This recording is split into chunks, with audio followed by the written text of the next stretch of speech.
Assalamualaikum warahmatullahi wabarakatuh.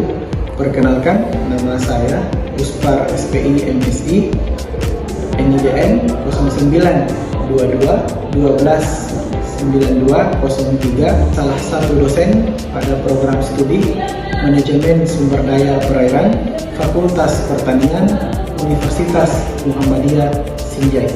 Baik, pada kesempatan kali ini saya akan menjelaskan PDD UKTPT pada bidang pembelajaran dengan mata kuliah Konservasi Sumber Daya Perairan pada semester 6 dengan bobot 3 SKS. Baik, selanjutnya capaian pembelajaran pada program studi. Yang pertama, bekerja sama dan memiliki kepekaan sosial tangguh terhadap kepedulian terhadap masyarakat dan lingkungan. Yang kedua, menginternalisasi nilai, norma, etika akademik yang benar dan terkait dengan kejujuran. Yang ketiga, menguasai konsep, teori, dan prinsip ilmu dan pengelolaan sumber daya perairan, perikanan, dan lingkungan. Yang keempat, mampu menerapkan pemikiran logis, kritis, sistematis, dan inovatif dalam konteks pengembangan atau implementasi ilmu pengetahuan dan teknologi yang memperhatikan dan menerapkan nilai humora yang sesuai dengan bidang ilmu manajemen sumber daya perairan. Yang kelima, mampu menunjukkan kinerja mandiri, bermutu, dan terukur. Yang keenam, mampu mengimplementasikan pengelolaan sumber daya perairan, perikanan, dan lingkungan secara optimal, partisipatif, dan berkelanjutan pada ekosistem perairan. Yang ketujuh, mampu melakukan kajian terhadap masalah mutu, relevansi, dan akses bidang perikanan dan menyajikan pilihan terbaik dari solusi yang ada untuk dapat digunakan sebagai dasar pengambilan keputusan dalam pengelolaan. Baik, selanjutnya saya akan memaparkan terkait capaian pembelajaran pada mata kuliah konservasi sumber daya perairan. Pada konservasi sumber daya perairan ada 11 sub CPNK yang harus dicapai. Di antaranya, yang pertama, mahasiswa mampu menjelaskan pengertian konservasi. Yang kedua, mahasiswa mampu menjelaskan pembagian kawasan konservasi. Yang ketiga, mahasiswa mampu menjelaskan prinsip, peran, dan asas pengelolaan konservasi. Yang keempat, mahasiswa mampu menjelaskan pengertian zona dalam kawasan konservasi. Yang kelima, mahasiswa mampu menjelaskan kebutuhan data dan informasi kawasan konservasi. Yang keenam, mahasiswa mampu menjelaskan kriteria dan penentuan kawasan konservasi. Yang ketujuh, mahasiswa mampu menjelaskan pengaturan kawasan konservasi. Yang kedelapan, mahasiswa mampu menjelaskan kawasan konservasi ekosistem. Yang kesembilan, mahasiswa mampu menjelaskan konservasi pengelolaan ekosistem mangrove. Yang ke-10, mahasiswa mampu menjelaskan konservasi ekosistem padang lamun. Dan yang terakhir, yang ke-11, mahasiswa mampu menjelaskan konservasi ekosistem terumbu karang. Untuk selanjutnya, aktivitas pembelajaran pada ruangan kuliah dapat disimak pada video berikut ini. Mulai ya. Bismillahirrahmanirrahim. Assalamualaikum warahmatullahi wabarakatuh. Waalaikumsalam warahmatullahi wabarakatuh. Mata kuliah kita adalah konservasi sumber daya perairan. Sebelum kita mulai, saya akan share link untuk absensi pada pagi hari ini. Silakan, waktunya 10 detik atau 1 menit ke depan ya.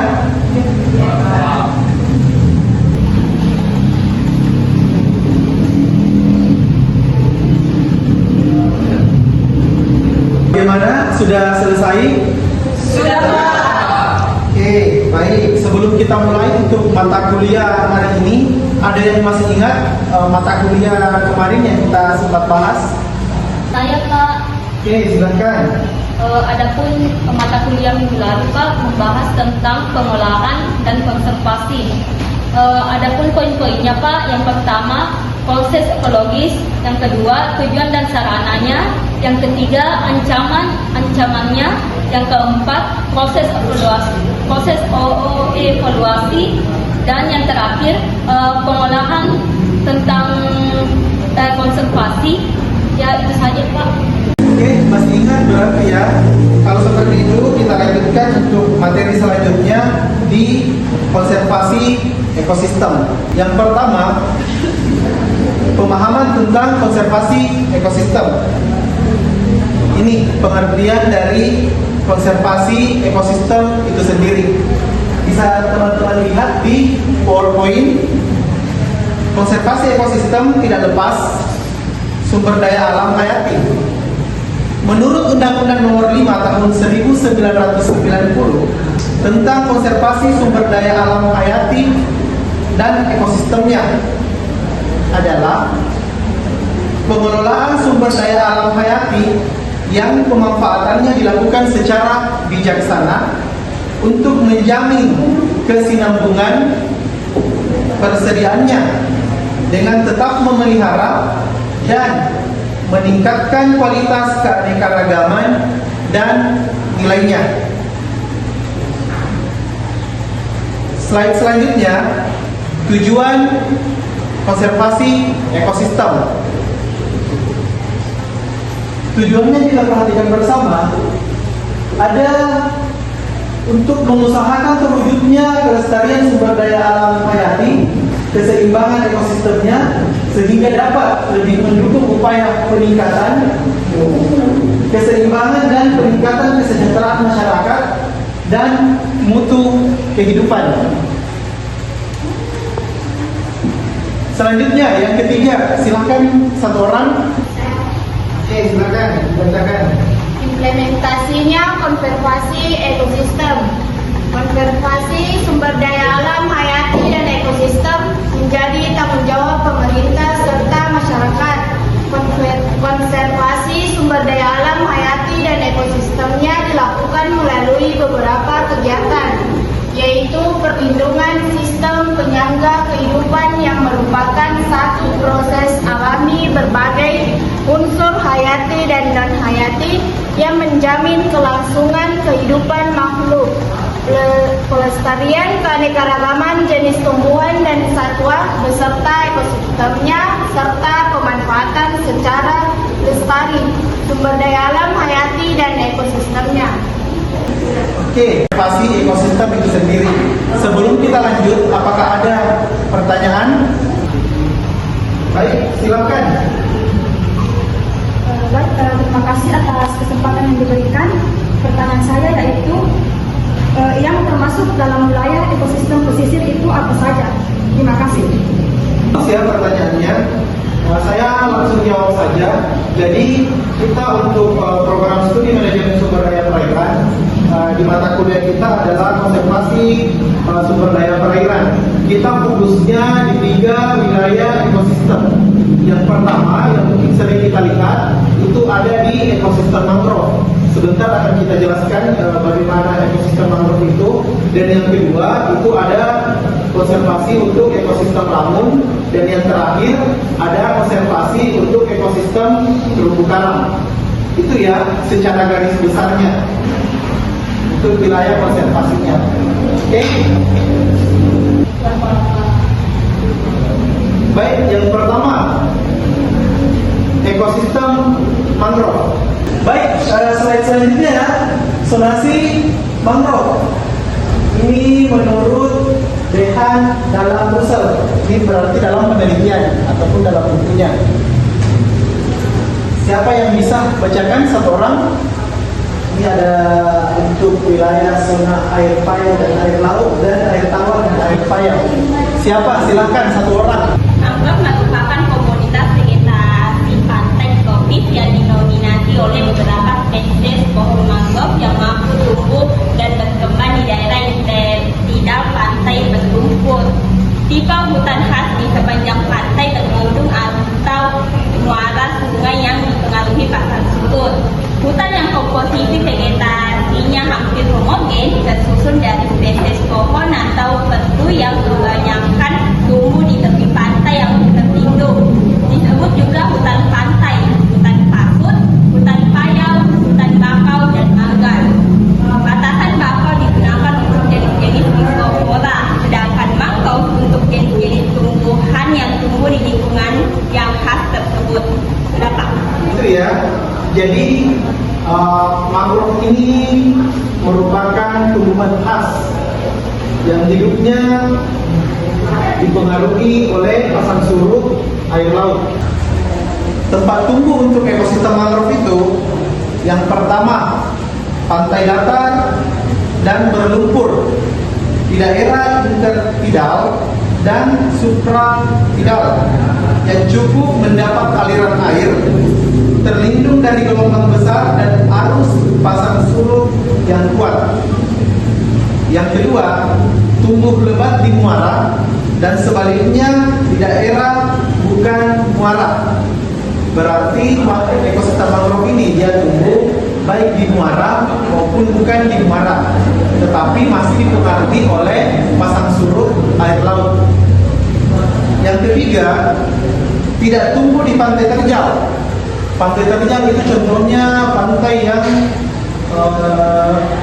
tinggi jurangnya, kayak misalkan contohnya yang ada di Aparalang itu, pantai Aparalang, dia tidak tumbuh ekosistem mangrove-nya karena dia merupakan pantai yang terjal, berombak keras dan arus pasuk kuat karena tidak terjadi pengendapan lumpur. Jadi mangrove ini akan tumbuh di daerah yang berlumpur, yang ada campuran lumpur dan berpasirnya. Oke? Ini dia tempat ekosistem mangrove itu tumbuh.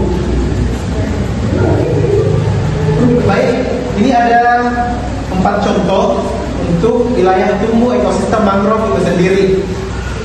Pada gambar pertama itu ada mangrove yang tumbuhnya di pasir. Yang kedua ada di sekitaran sungai. Gambar yang ketiga mangrove yang tenggelam. Dan yang keempat mangrove yang di muara. Ini sering kita lihat di area muara. Itu ya salah satu contohnya. Dia jenisnya Rhizopora. Kalau untuk berpasir, dia itu kebanyakan api-api. Tapi kalau dia lebih banyak lumpurnya, berarti yang tumbuh itu lebih banyak nimfa. Itu ya yang harus jadi. Selanjutnya faktor yang mempengaruhi pertumbuhan ekosistem mangrove. Satu orang. Saya Pak. Oke, silakan. Adapun faktor yang mempengaruhi pertumbuhan yaitu yang pertama ada stabilitas, yang kedua ada tanah, di mana faktor yang mempengaruhi tanah itu yaitu faktor fisik seperti transport nutrien, yang kedua ada faktor kimia, di mana ada pengumpulan partikel, dan ketiga ada faktor biotik, di mana ada perombakan senyawa organik. Yang ketiga ada oksigen.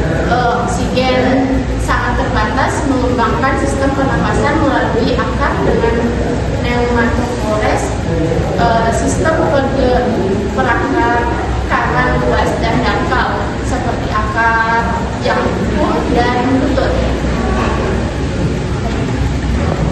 Sebenarnya sudah jelaskan dari faktor yang mempengaruhi pertumbuhan ekosistem mangrove itu sendiri. Tadi ada yang namanya salinitas, ada tanah, dan ada oksigen. Ternyata untuk mangrove itu sendiri dia tidak bernapas dengan daunnya, tetapi dia bernapas dengan sistem perakaran. Oke, tadi juga sudah dijelaskan ada akar jangkung dan akar lutut. Ini untuk jenis mangrove Rhizopora.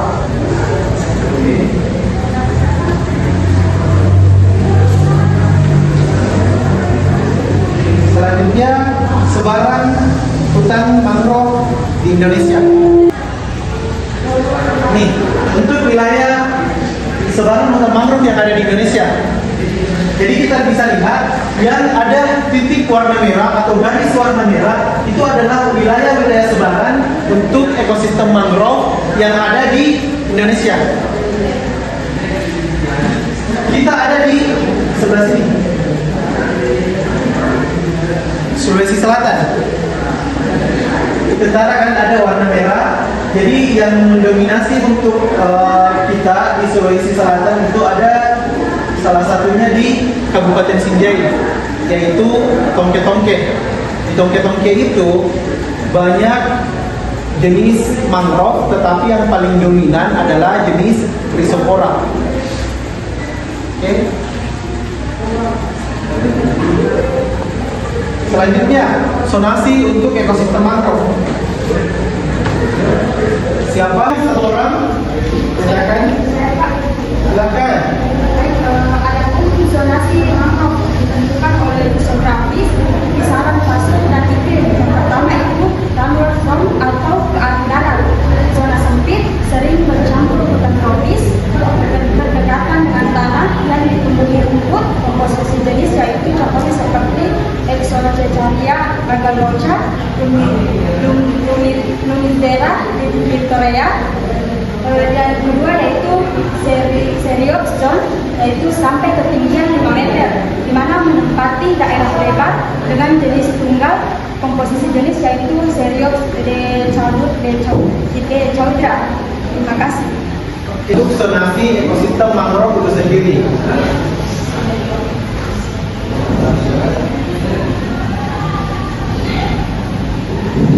Selanjutnya ya, zonasi mangrove.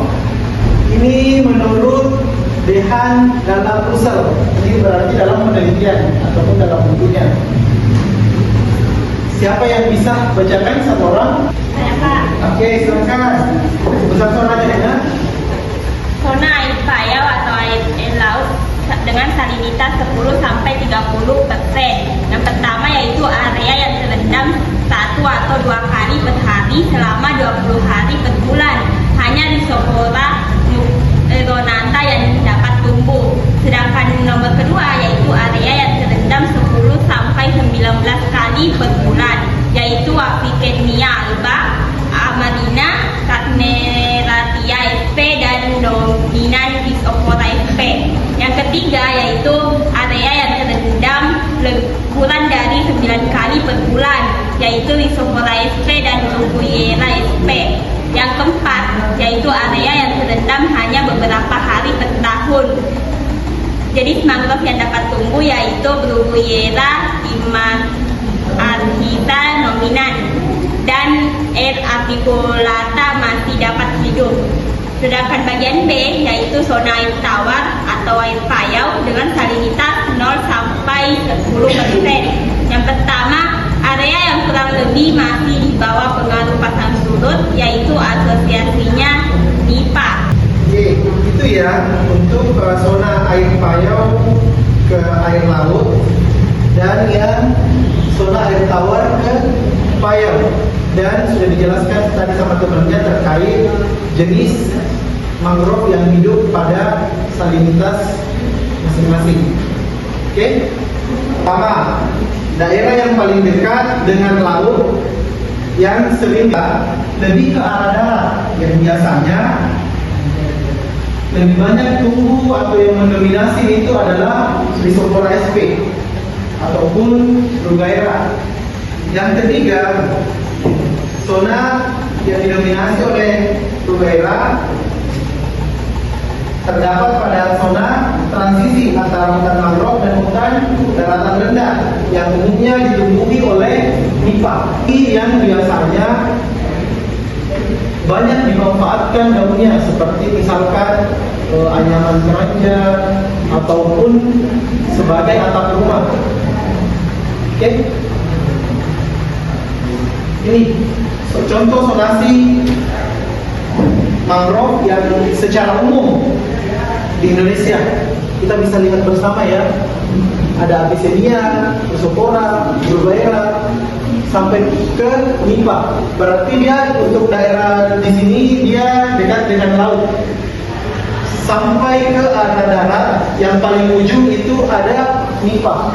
Jadi pertumbuhan untuk jenis nipah itu sendiri dia tidak terlalu mendorong ke laut, yang masih dipengaruhi oleh pasang surut dan laut. Oke, kita bisa lihat bersama ya, secara umum. Ini untuk dalam hidup mangrove itu sendiri. Dia dari buah jatuh tertancap di dasar perairan. Selanjutnya dia tumbuh, menancapkan akar dan berdaun. Selanjutnya dia akan dewasa, berbuah dan jatuh lagi. Jadi untuk siklus hidup untuk ekosistem mangrove seperti ini ya, itu untuk jenis Chrysopora. Selanjutnya adaptasi pohon mangrove. Ini ada beberapa jenis fauna yang hidup di ekosistem mangrove itu.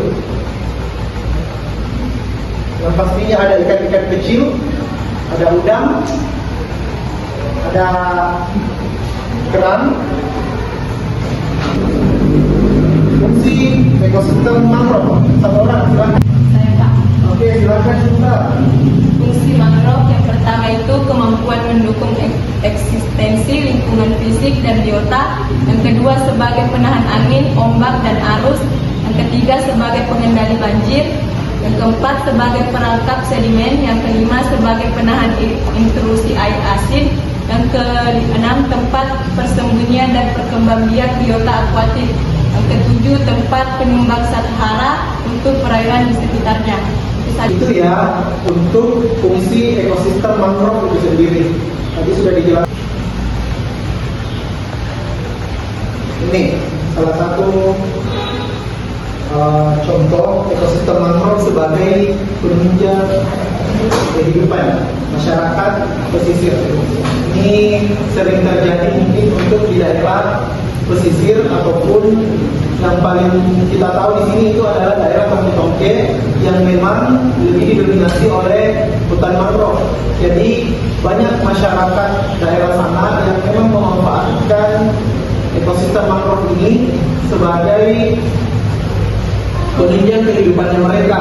Baik pohon mangrove itu diambil sebagai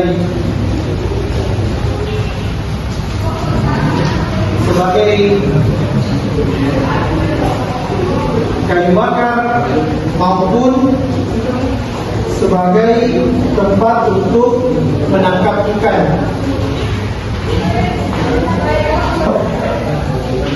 Silakan dibaca ya. Kita silakan baca. Fungsi ekologis hutan mangrove sebagai peredam gelombang dan angin badai, pelindung pantai dari abrasi, penahan lumpur dan perangkap sedimen yang diangkut oleh aliran air di air permukaan. Kedua sebagai penghasil sejumlah besar detritus, terutama yang berasal dari daun dan dahan pohon mangrove yang rontok. Sebagai detritus dimanfaatkan sebagai lahan makanan bagi pemakan detritus dan sebagian lagi diuraikan sebagai bakterial menjadi mineral-mineral hara yang berperan dalam penyuburan perairan. Sebagai daerah asuhan atau nursery ground, daerah pencari makanan atau feeding ground, dan daerah pemijahan atau staying ground bermacam biota perairan atau seperti ikan, udang, kerang-kerangan, baik